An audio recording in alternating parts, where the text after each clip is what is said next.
Hello दोस्तों, आपका स्वागत है हमारे यूट्यूब चैनल सूर्या वाइज में। भाभी के प्यार में देवल पागल पार्ट 2। कि संदीप की किसी से न कोई दुश्मनी थी और न अदावत। वह सबके काम आने वाला इंसान था। लोग उसकी बहुत इज्जत करते थे। मुखबिरों से बात की गई तो उन्होंने बताया कि मृतक और उसकी पत्नी करमजीत कौर का चरित्र एकदम पाक साफ था। ना तो मृतक के किसी औरत से नाजायज संबंध थे और न ही करमजीत कौर की किसी अन्य मर्द से बोलचाल थी। संदीप पूरा दिन अपने खेतों में व्यस्त रहता था।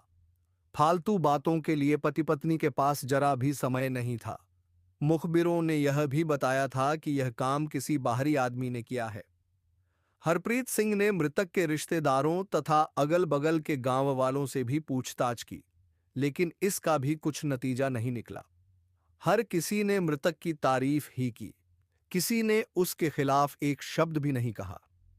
जब इस मामले की जांच आगे नहीं बढ़ सकी तो एसएसपी राजेंद्र कुमार ने 3 टीमें बनाकर जांच में लगा दी। थाना प्रभारी हरप्रीत सिंह ने इस मामले को चुनौती के रूप में लिया।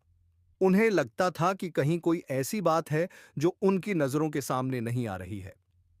हरप्रीत सिंह ने मृतक के छोटे भाई अंग्रेज सिंह को बुलाकर पूछताछ की तो उसके बयानों में तमाम बातें विरोधाभासी मिली।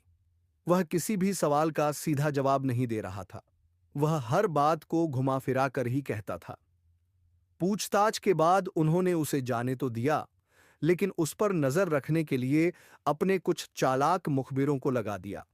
2 दिनों बाद ही मुखबिरों ने अंग्रेज सिंह के बारे में जो सूचनाएं दी, उसे सुनकर हरप्रीत सिंह को लगा कि अब हत्यारे उनकी पहुंच से ज्यादा दूर नहीं है। हरप्रीत सिंह अंग्रेज सिंह को पकड़कर थाने ले आए और सख्ती से पूछताछ शुरू कर दी। हर अपराधी की तरह अंग्रेज सिंह भी खुद को निर्दोष बताता रहा, लेकिन हरप्रीत सिंह के पास जो सबूत थे, उन्हें सामने रखकर जब पूछताछ की तो वह टूट गया और उसने भाई की हत्या का अपना अपराध स्वीकार कर लिया। उसने कहा कि उसी ने अपने दोस्तों बगीचा सिंह पुत्र निम्मा सिंह निवासी गांव थेहवाला, जसवंत सिंह पुत्र गुरबचन सिंह निवासी गांव हुसैनपुर दुल्लेवाला, राजू पुत्र दर्शन सिंह निवासी गांव हुसैनपुर दुल्लेवाला, परविंदर सिंह पुत्र दर्शन सिंह निवासी गांव मुहालम, जिला फिरोजपुर तथा चरणजीत सिंह पुत्र सुच्चा सिंह निवासी गांव थेहवाला के साथ मिलकर भाई की हत्या की थी। पर चढ़े तो वह टूट जाए और संदीप सीधे कुएं में गिर जाए। नीचे पंखा लगा था। अगर संदीप उस पर गिरता तो मर जाता, लेकिन उस पर भी संदीप की नजर पड़ गई। उसने उसे हटाकर मोटा पटरा रख दिया। इस तरह संदीप सिंह को मारने की अंग्रेज सिंह की सारी कोशिशें विफल हो गईं। अपनी इन कोशिशों में असफल होने के बाद अंग्रेज सिंह ने संदीप की हत्या पैसे लेकर हत्या करने वालों से कराने पर विचार किया और बगीचा सिंह के माध्यम से उसने राजू, परविंदर और चरणजीत सिंह को 2 लाख रुपए में बड़े भाई की हत्या की सुपारी दे दी। 1 लाख रुपए उसने एक आदमी से उधार लेकर एडवांस भी दे दिए। रुपए देने के बाद अंग्रेज सिंह ने पांचों को पिस्तौल खरीदने के लिए उत्तर प्रदेश भेजा।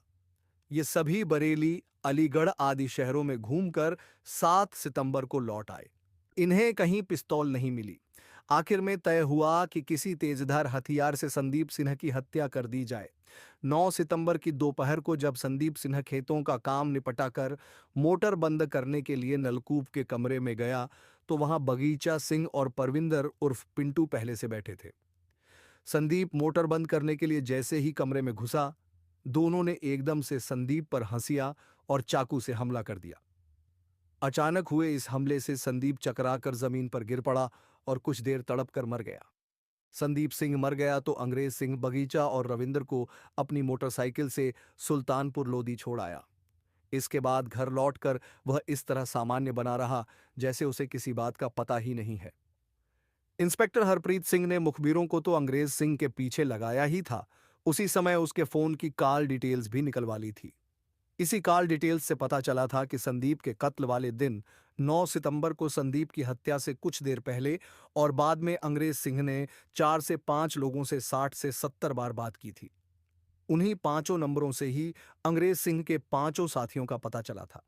बहरहाल गिरफ्तार अंग्रेज सिंह, बगीचा सिंह और रविंद्र का बयान लेने के बाद उन्हें अदालत में पेश करके 2 दिनों के पुलिस रिमांड पर लिया गया। रिमांड के दौरान बगीचा सिंह और रविंदर की निशानदेही पर हत्या में प्रयुक्त हंसिया और चाकू बरामद कर लिया गया। रिमांड खत्म होने पर 15 सितंबर को तीनों अभियुक्तों को पुनः अदालत में पेश किया गया, जहां से उन्हें जिला जेल भेज दिया गया। कथा लिखे जाने तक तीनों अभियुक्त जेल में थे, किसी की जमानत नहीं हुई थी। बाकी बचे तीनों अभियुक्तों की पुलिस तलाश कर रही थी कि